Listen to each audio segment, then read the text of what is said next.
Good morning. Welcome virtually to Awaken Church. My name is Stephen. I am one of the deacons here, and I'm excited to be closing out our series. and I just wanted to say thank you to the Zayas family. That was a blessing. I really appreciate you all taking the time and investing and leading us in worship this morning. It's a blessing to hear. It's a blessing to be part of this with you. So thank you. We are in so we've been doing live streaming for 9 months, years? I forget. Time has all blended together, and it is all just this constant push. But we're going to be streaming for until further notice right now, and we'll definitely keep you guys updated. For those who are joining via chat, I want to say a big good morning, thank you, shout out. I see Kelly O'Brien's in there. He's in the back. Anna, Frank, Laura's in here. Both Nathan, Edwards, and Flores. Richard, Victor, Taylor, Francisco. It's really good to see you all. I wish I could give you all big hugs and just celebrate together, but it's a joy to know that we're all checking in together. So over the last 4 weeks, we have been in a series called Just Go. And the goal of this series has been to help make evangelism simple. So over the last 4 weeks, Frank and Andrew have been going through topics like, hey, how do we approach the gospel? Because at its core, the gospel is a difficult message. The gospel essentially is saying to the world, you're not good enough. And that's a difficult thing to say. It's a difficult thing to hear, to understand that we as humans, as people, are broken and not good enough. In week 2, Andrew tackled what it looked like to leverage our relationships and to look at who God has placed in our lives already. And how do we invest in those relationships in an authentic and meaningful way. In week 3, Frank talked about how one of the problems with investing in relationships is that we are so often not mentally and physically and emotionally and spiritually present when we're with people, that we're divided and we're distracted. And so being able to zero in and genuinely be present with people is a really key portion of being able to share the gospel. And then last week, Frank talked about how everyone is not in the same spot when it comes to Christ. It's people may be tremendously far away, and so helping them come a few steps closer toward a decision for Christ is progress and it's gain. And so being able to represent and continually represent Christ toward our relationships, toward the people that we're in relationship with, is an incredibly powerful thing. Today, what we're talking about is how you can use your testimony, how you can use your story to effectively share the gospel.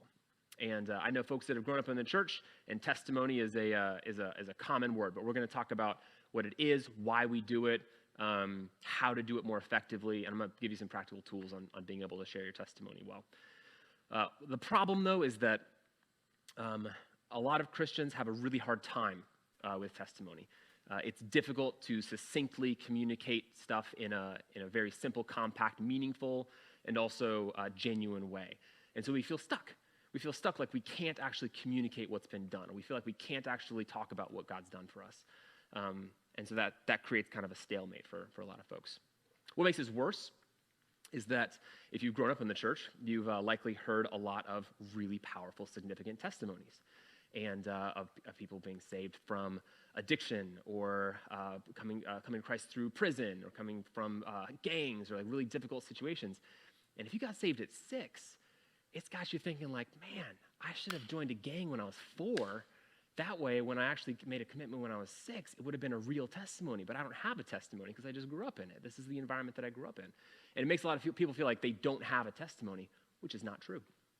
The reality is that your testimony begins with your salvation story, but it is a continually unfolding process of what Christ has done and what he is continuing to do. And so by the end of today, my hope is that we will understand 3 things. 1, why testimony is so powerful, why we do it at all, why it matters in the least. 2, what your testimony actually is, because it's more than just your salvation story, or it can be more than just your salvation story. And so I want to kind of broaden the scope of what that looks like so that you feel a bit more freedom to approach it. And then finally, we're going to talk about how. My work involves a lot of communication, a lot of messaging, a lot of positioning, and so I'm going to give you some practical tools on how to actually construct a testimony, how to construct your testimony and communicate it in a powerful and authentic way. If you've been joining us for the last any streaming service, you know that we have activities for kids. So today is no different. Today, kids get paper, get pencil, crayons, and here's the picture prompt I want you to draw. Draw a picture of something that happened to you in the last week or so, something significant, something fun, something that you're excited to tell people about. And just put that into picture format. If you're a little bit older, you can make it into cartoon panels if you want and kind of get a little bit more linear with your storytelling. But you can just draw a picture of something that happened. Parents, take pictures. Be sure to sign the kids' names and text those to awakenqa@gmail.com. We've got some time at the end where we can all enjoy those together. So the first part that I want to talk about is the big why. You know, Simon Sinek talks about begin with why or start with why. So we're going to talk through why testimony is even on the table that we're discussing. Because if we miss the big why, how and what and when, none of it else makes sense. So I want to take a little bit of time to talk through why. Why do we share testimony and not just theology or not just doctrine or not just a list of things that people can choose to agree with or not agree with? All of those are more compact, they're less messy. Why can't we just put the logic on the table, let people evaluate it, and make decisions? Why does our personal story interact with this at all? I think for 3 reasons. First is that the gospel is not primarily about convincing people. The gospel is not primarily about convincing people to make a mental decision to do something. There is mental change that happens. There are decisions that are made. But the gospel is not primarily about convincing people. It is about loving people and bringing them from death to life. And when you love somebody, you share yourself with them. You share yourself with them. You invite them in. You open and you become vulnerable. And a significant portion of that is being able to open up your chest and say, this is where I've come from. This is what God has done for me, and this is what he's doing in my life, and this is what you can experience as well. And so because it's not primarily about convincing people, it's about loving people and introducing them to Christ, story plays a massive impact. If there's no story, there's no glory. If there's no story of what God has done, then there's no glory of what God has done. The glory is embedded into the story of what he has done. One of my favorite passages in the Gospels is when Jesus is interacting with the woman at the well in John 4. And there's a lot of reasons why I love it. One is just how it ends. And if you've grown up in the church, you're familiar with the story. If you're not, it's in John 4. It's a tremendous read. We're not going to pack through the middle part of it. We're just kind of going to fast forward to the end of how that story ends. In John 4, verse 28, it goes like this. Then, leaving her water jar, the woman went back to the town and said to the people, come, see a man who told me everything I ever did. Could this be the Messiah? They came out of the town and made their way toward him. And then later in verse 39 it ends. Many of the Samaritans from that town believed in him because of the woman's testimony. He told me everything I ever did. So when the Samaritans came to him, they urged him to stay with them, and he stayed 2 days. And because of his words, many more became believers. They said to the woman, we no longer believe just because of what you said. Now we have heard for ourselves, and we know that this man really is the Savior of the world. Her testimony opened up the door for Christ to be able to come in and do what Christ does every time he enters a room. He changes, he shows, he raises from the dead. That's what he does when he enters the room. Testimony is what opened the door. The connection of heart to heart and soul to soul is what opened the door for Christ to be able to walk in and bring the gospel to the Samaritans, a highly neglected people group in that time, through a woman, a highly marginalized demographic in that time. And that's what he does. He uses story to open the door. And that's what your testimony has the ability to do. So first is that it's not about convincing people, it's about loving people. It is about bringing and introducing Christ into the scenario. And Christ raises people from the dead, and that's what we're trying to do. The second reason is that very often, in my experience, people do not have an intellectual problem with God. Very often it is not an intellectual doctrinal problem where they say, I disagree with that tenet, therefore I'm making the logical choice to proceed down this path. Very often there is a hurt. Very often the hurt is deep, and very often it is shrouded and protected. And the only way to get there, like they have a story of why they have a problem with God. They have a story of why there's something between them and God. And so you walking in and saying, this is my story, it meets their heart toward their heart. It bypasses the intellectual part of their brain, and it says, this is what my experience has been, and they have to meet you as a human experiencing something. And then there's a much more easy open door. I've shared the gospel a lot of times with folks, and very frequently there will be an intellectual objection. And someone will say, yeah, but if someone was born on a desert island and they never had the chance to hear the name of Jesus and they died, does that mean that they aren't going to heaven because they never heard about Jesus? Many similar ones. Can God make something bigger than he can move? Angels on the head of a pin. The inerrancy of Scripture. They'll put out specific tenets or specific objections that come from their mind. And I originally would go down and engage with, and I just found it was fruitless. It was not penetrating to where I knew their heart was. And so what I did instead was I would say, that is a really good question. It's honestly a really good question. And I would love to walk through and help process that answer. If you want, we can get together every week for coffee at Starbucks, and we can tackle that together. And I would love to do that with you for as long as it takes, because I care about you. But here's the thing. If we move that objection out of the way, if we sufficiently address that objection, are you going to surrender your life to Christ? Is that what is between you and Christ? Are you going to be able to surrender your life to Christ? Without a doubt, without any exception, the answer has always been, well, no. So, okay, then if it's not between you and Jesus, then it's interesting, but it's not critical. I'm not as interested in things that are just theoretical debates. They're interesting, and I'd love to discuss them with you. But what is between you and Jesus? Like, what happened there? And then that starts triggering a story, and you have the ability to open up your chest and share a story and match their story, and then you have the ability to introduce them to Jesus through that. So that's why. That's number two, is that people often don't have an intellectual problem with Jesus. They have a story that is deep inside their chest, and you matching their story or meeting their story helps unlock that. The third piece is that it just so happens, by coincidence I'm sure, that story is the most compelling way to transmit ideas. Story is the most compelling way to transmit ideas. Nothing packages and transports an idea, a philosophy, a belief, a faith, a relationship better than a story does. Even from back when, from Aristotle, even before, the idea of what a story is a specific structure, and we're going to talk about that in a little bit. But nothing is more compelling and more able to communicate an idea better than a story does, which is why I can tell you about a statistic of a tragedy, and it only affects your brain. It might penetrate a little bit to your heart, but if I tell you a story, a single story, it penetrates your heart, and then it makes its way up to your brain, and then it makes its way out to your hands, but it starts in your heart. When I think about storytellers and the ability to tell stories, I think the team at Pixar does an incredible job of telling stories. If you have not teared up at a Pixar movie, you might not be a human person. So I've got one of their shorts I wanted to show to you, and then we're going to unpack it. So if we can play it, that would be great. This is a Pixar short.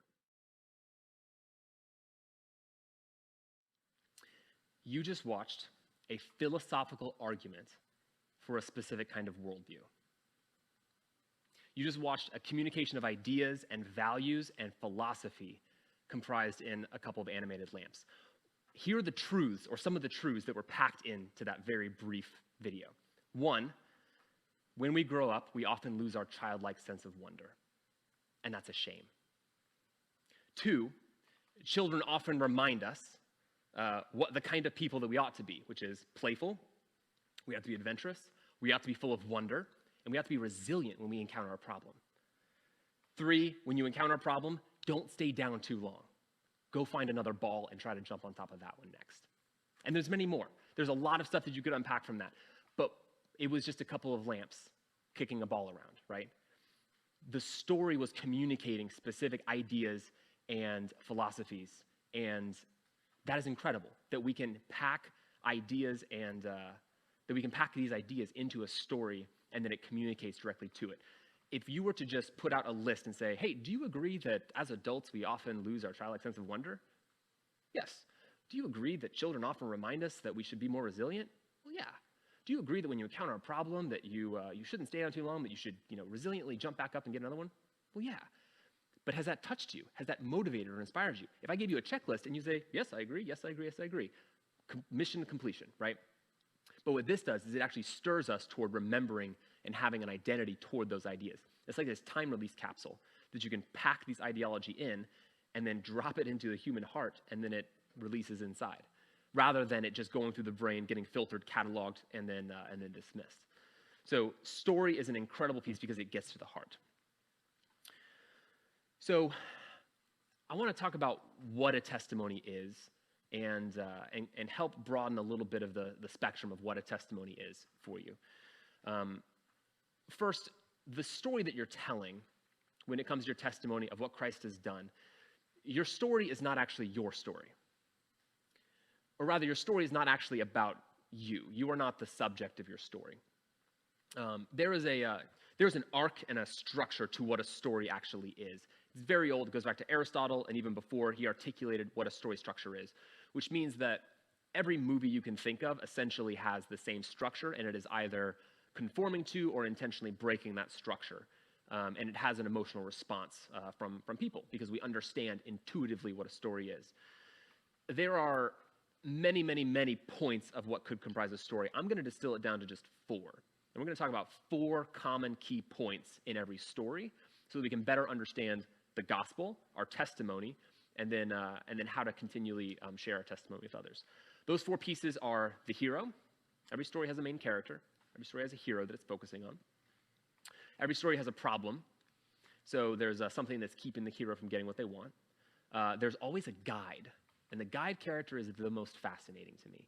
So there's always a guide that comes in and helps the hero navigate their problem. And then finally, there's always character transformation. So the hero becomes a different kind of person by the end of the story than they were at the beginning of the story. So for the sake of this exercise, go ahead and think of any story. You can just think of your favorite movie. You can think of a common movie. Just whatever comes to mind, just keep that story in your mind. And let me guess the plot for you. The hero wants something, but something is keeping them from getting it. They encounter a guide who relates to them and has the power to help them. The guide helps them navigate a series of problems to the end, where the hero becomes a different kind of person because of the process they went through. That guide, the hero is very often easy to identify. The problem is very often easy to identify. And how the character is changed by the end is often very easy to identify. That guide character is very significant. And if in the movie you're thinking of or the story you're thinking of, the guide does not immediately leap to your mind of who that person is that's helping the hero achieve what they're trying to achieve, I promise you, it's there. Sometimes it's very artistically done, like sometimes it's a concept or a philosophy, but the guide is always present. And the guide helps the hero navigate a series of obstacles. So as, for example, we'll just take some common examples. Moana. In Moana, the guide is the grandmother. She emotionally relates to, and she has the authority to help. She gives her a plan of how to execute, right? The ocean also teases as a guide throughout the story. The Incredibles, Edna Modes, right? She has the ability, she understands them emotionally, and she has the authority to help them. Lord of the Rings, Gandalf. Gandalf is a guide. There's actually many guides throughout the Lord of the Rings trilogy, but Gandalf is one of the most poignant. Hunger Games, Haymitch. Haymitch emotionally understands what Katniss is going through and has the authority to help her, has the ability to help her through. Lion King, Rafiki. It's Rafiki. He was there at the beginning, and he has the authority to help, and he gives him a plan to discover his own identity. Star Wars, Yoda. There are many throughout Star Wars. I would say that Obi-Wan Kenobi is a kind of guide. Many guides throughout it, but Yoda is also a significant guide. Here's the cool part about how this translates to the gospel. We started out in our journey as the hero. And I don't mean hero, big H, Jesus is the hero and the goal of our praise and worship, right? I mean the hero is the main character in my narrative. That I began as where I was the main king of my own kingdom. I was the main hero of my own story. And I encountered a problem, right? The problem was sin corrupts and brings us into death. And I don't know how to reckon with that. I'm far from God. I am distant from God. There's something broken, right? Enter a guide, Jesus. He relates to us in every way, and he has the authority to help, right? He checks off both of the guide character pieces. So he enters as our guide and helps us undergo character transformation. We become a new creation. And the cool part is that the character transformation moves us from hero in our own story to son in his kingdom. And so we become part of this kingdom inside this guide's kingdom that he is creating. And so our piece, when we tell our story, we tell a story not about ourselves. We tell a story in which we are a character, but we are magnifying and highlighting the guide. We are highlighting Christ and what he did, because what he did is significant, and what he did is impactful, and what he can do for the person you're talking to is significant and impactful and life-changing. And so your story is not primarily about you. You are a character in it. But the story is about the arc of this guide and how the guide is helping. If you start telling a story where you are the central focus, you can watch the person's eyes glaze over, because they are the hero in their own story. And when a hero has a problem, they do not seek out another hero. They seek out a guide. They always seek out a guide. And so there's something deep in them that is looking for a guide to help them. And when you enter and you speak about yourself or your process of your story where you are the central character, when two heroes interact, they're in different stories. They're in different timelines. It's an overlap, but they do not meet in the same storyline. I said earlier that your testimony can be, and I would humbly argue it ought to be, more than just the first time you encountered Christ, or the first time. I will challenge you to say, your testimony begins there. And it is this constantly unfolding testimony that goes from the moment you were born to the moment you were reborn, all the way through to this exact moment. It is my prayer that today is part of that testimony, where you can say, I used to struggle with this, and then God revealed something to me, and now I'm able to see something on the other side. My prayer is that even today is part of your testimony. So a testimony is any time Jesus shows up and does something that changes you. And so if you're thinking about, hey, what is my testimony? What are testimonies that I have that I've actually experienced? Look and think through and say, when were the times in my life when Jesus showed up and did what only Jesus could do? Make a list. It is an act of worship to remember all of the good things that Christ has done. It is an act of worship to remember every single time Jesus showed up in your life and did something significant. And guess how many testimonies you have? You've got a list mile high of what Jesus has done. And so when you're saying, hey, I don't know how to share my testimony, your testimony is anytime Jesus showed up. And so if you're having a hard time thinking about or recognizing times when Jesus showed up in your life and did something, one of two things is wrong. Either you're not paying attention because he is constantly working, or you need to spend more time with him. You need to surrender some more things to that guide. You need to be guided by this guide, because where he shows up and who he leads changes us every single time. I want to transition into some more practicals. So far, we've been talking about the big why and what it is. I want to transition into some practicals of how you actually construct a story based on this story structure that we've been talking about. And by the end, I want to make sure that you have some practical tools and that we're able to reckon with these, what I call mirror moments in the gospel, where when Jesus says, hey, before you look at the speck in your brother's eye, I want you to address the log in your own eye. And so there are these built-in mirror moments throughout the gospel where he says, as I'm calling you to ministry, as I'm calling you to speak, own your motives, check your motives, and assess yourself. And if something is wrong, humbly get down and come back home, because I've got work to do. And I'm going to send you out broken, but you've got to be able to come back home to be able to be worked on. So how do you tell your testimony? How do you construct a story that is either a couple sentences, a couple minutes, or a memoir long, right? The overall structure of a story is the same. There is a very similar arc throughout every single story. Once you see it, it's hard to unsee. And once you start doing it, you start getting in the rhythm of being able to identify the testimony even while you're in it. Even while you are still in the middle of the testimony, you're able to identify and say, I've seen this before. This pattern looks familiar. Jesus comes through. I've seen this. So this is the overall structure.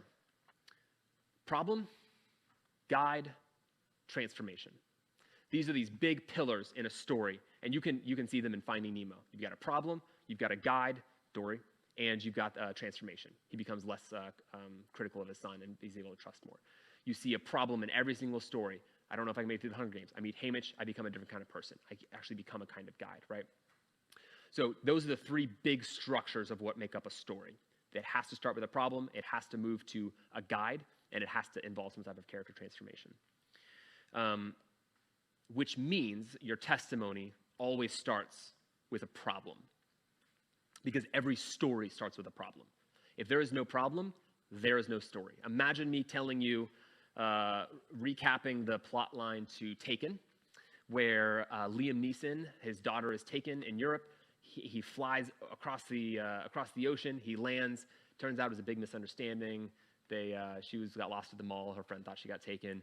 And they spend the next 90 minutes going shopping and talking about college plans. If there's no problem, there is no story. The problem's existence sustains the tension throughout the story. And so when you're talking about your testimony, it is not enough to just say, Jesus is the answer. He is, but the person you're speaking to is going to say, answer to what? Answer to what problem? I don't know what the problem is yet. If you just talk about the transformation from what? To what? Who were you? What are you talking about? So the logical linear build of any testimony, any story, is you start with the problem, you move to the guide, and then you finish with the transformation. What are some examples of problems? I mean, if you don't know what a problem is, but a problem is anything that is keeping you from God, anything that is difficult, anything that is harming you, right? Pride, addiction, lack of connection, inability to trust God, fear of intimacy, cyclical doubt, depression. These are all problems that people struggle with on every single day, which means every problem is the entry point or the starting line of a testimony. So when you're in a problem, recognize that this is the start of a testimony. This is the start of some way that Christ is going to move. And I don't know how long the story is going to take, but I know the direction it's going to take because it always takes that. The second piece is the guide. This is, what did Jesus do? What happened? You were struggling with a problem. Everyone's struggling with a problem. What was different about this problem that led you somewhere else? When you're looking at the arc of the story, you're starting with a problem. That's how the world is.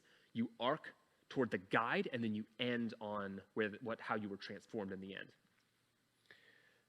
Character transformation is how you end. Every single story, the main character undergoes some sort of transformation. They become a different kind of person. And this is called the obligatory ending or the climactic scene. And what it does when you end on this is it reminds people subtly that life does not have to exist like the problem, that life can be different, and the path is through this guide. It leaves kind of an echo in the air of, this could be you. This could be your story. If you struggle with that, you can overcome as well.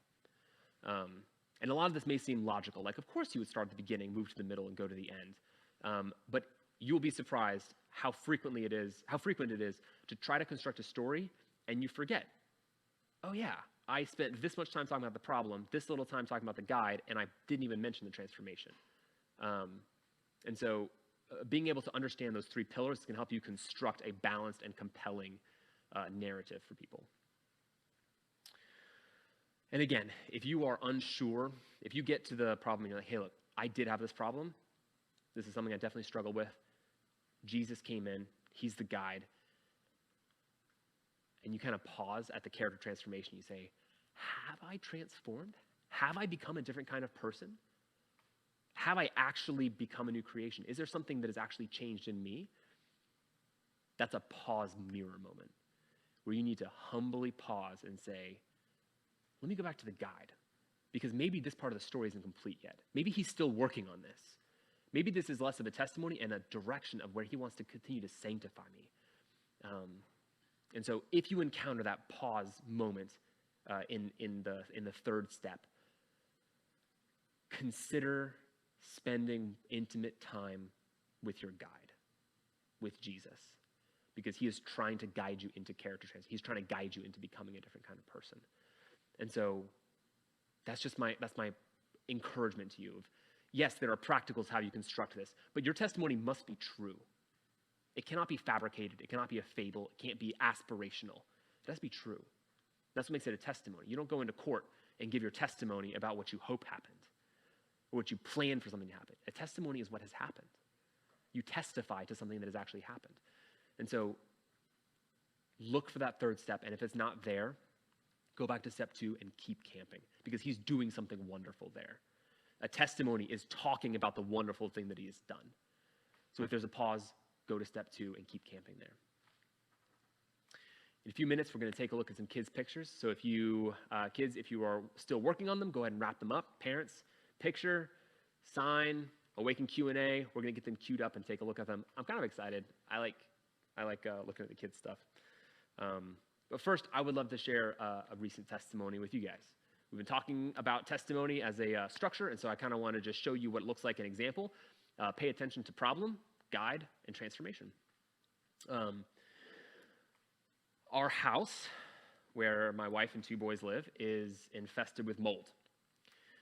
It has been for we don't know how long, but we discovered it about 3 or 4 weeks ago. And they have sequentially torn out walls and ceilings and AC ducts and showers. And we've been displaced from our home for the last 3 weeks. And it has been difficult. But through this process, my wife and I were talking, and we were recalling all of the times previously when God has provided for us. And we were reminded that our hope, our stability, our kingdom has never been in stuff. It's not in things. It's not in our ability. It has always been in something rooted in eternity. And he has never not provided for us. He has always seen us through. And what that did for us is it has given us an incredible amount of peace in an incredibly tumultuous situation. Incredible peace to be able to say, we trust and we are thankful for what God is doing, because he is doing something. And even if we can't see it yet, we know he is doing something, and we are grateful and thankful. Can you do something like that? Can you create a similar structure of those 3 things? Of course you can. Absolutely. It is not as daunting as you might have emotionally felt it was. It is broader than you might have thought it was. And so you have more opportunities to be able to pay attention and listen for problems, pay attention to the problems you've experienced, and be able to genuinely connect heart to heart with the people that you're trying to love. Because that is the goal, is to be able to connect them with the gospel. The last piece is that you remembering the testimonies of God, what he's done in your life, builds your faith for future problems. It builds your faith for the future, and telling it to each other and telling it to others builds the faith of other people as well. Other people are blessed and honored when you transmit that faith through a story into them, and they say, there is a guide, there is a way to make through this.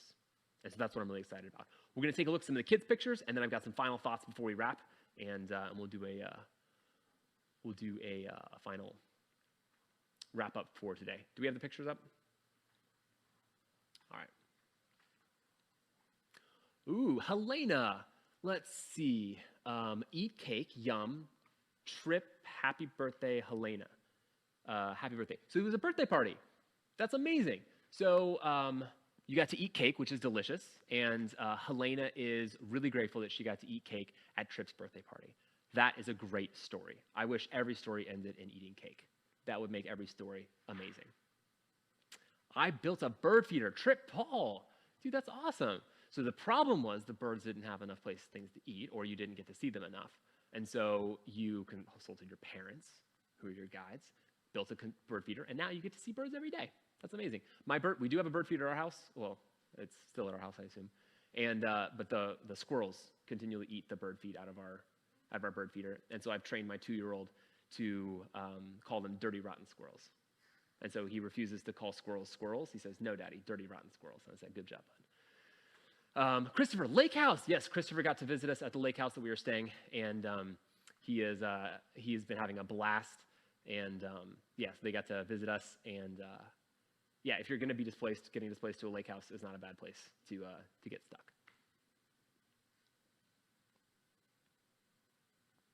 Caitlin, I went to North Carolina. Oh, Caitlin, North Carolina is my favorite place in the entire world. It is Narnia to me. I love it. And actually, the Dubés brought me back North Carolina water in a 2-liter, and I drank all of it last night while I was putting the final touches on this sermon. So I've got I've got Narnia water coursing through my veins.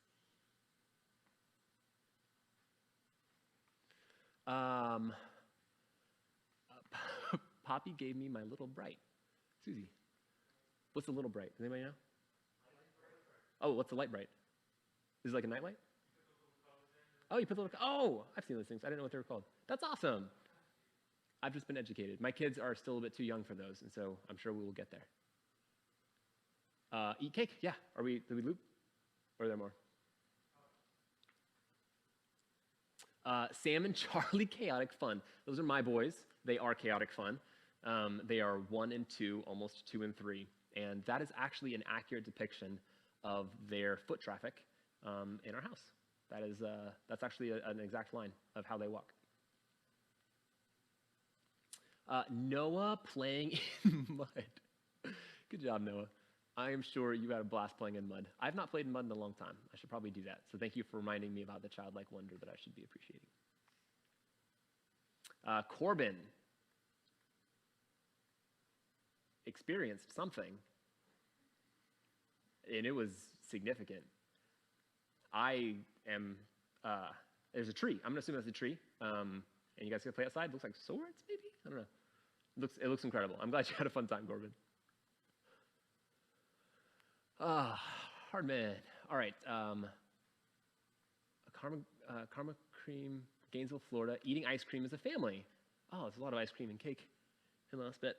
That's amazing. Oh, and you drew an aerial picture of the table and their seating placement. That is fantastic. I love that. All the way to Gainesville to get good ice cream. Amazing. Thank you, kids. I really appreciated that. I love hearing about the amazing stuff because it does. It reignites a childlike wonder in me. Now I want to go to Gainesville and eat ice cream and play in mud. A couple final thoughts. Guys, how did God reveal himself to his people? He revealed himself to us in story. He's created a chronology of his good work through story. He's embedded it in our hearts, and we get to retell that story and re-echo and reconnect and be part of this ongoing process. There's a fact that every organization exists as a resistance to something, that we all exist as a resistance to something. Guys, the church exists not as this utopic place. We exist as a resistance to something. There is something that we are pushing against and refusing to give ground to, and we are pushing against to be able to advance the kingdom. Our testimony is not nothing. Our testimony is how we remember and echo God's banner of what he is doing through his church, how he advances his kingdom. And it is big. It is significant. I think of the verse in Revelation 12:11 where he says, they overcame him, Satan, by the blood of the Lamb and the word of their testimony. Your testimony with Christ's blood overcomes Satan. That is incredible. We are part of something. We are moving something forward. And your testimony is powerful, not because you've led an interesting life.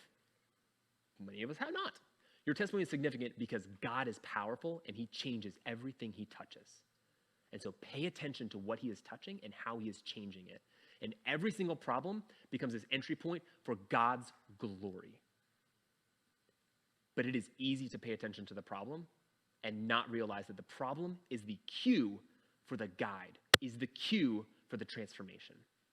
And so pay attention because testimony is constantly around us, and it is an incredibly powerful tool to advance the kingdom. Last piece I want to say is that God has a tremendous heart for the people you are in relationship with. And he has not placed you in their proximity by accident. He has placed you in their proximity on purpose. And he has armed you with your testimony, with your story, with countless stories of how he's worked in your life in proximity so that you can transmit that to them through story. God has an incredible heart for people. So don't let fear, lack of preparation, anxiety, anything keep you from touching and reaching the people that God has put in your circle. Because love does not just stay complacent with thinking the right things and behaving the right way. Love does not just see other people and say, I don't want to bother them. Love acts. Love communicates. Love transmits, love transfuses life into the people around us. That's what love does. And so I'd encourage you, work on your story. Pay attention to what God is doing. And I promise you, he's going to keep doing incredible things because that's what he does. Thank you. Have an incredible Sunday. Bless you all. I am excited for the day when all of these chairs are full with more than the Zayas family lovingly listening and paying attention. So I'm excited for the day we get to gather back together. Last reminder, pick up your kids from Kids Care. Just kidding. They're in your living room. All right. Thank you. Have a great Sunday.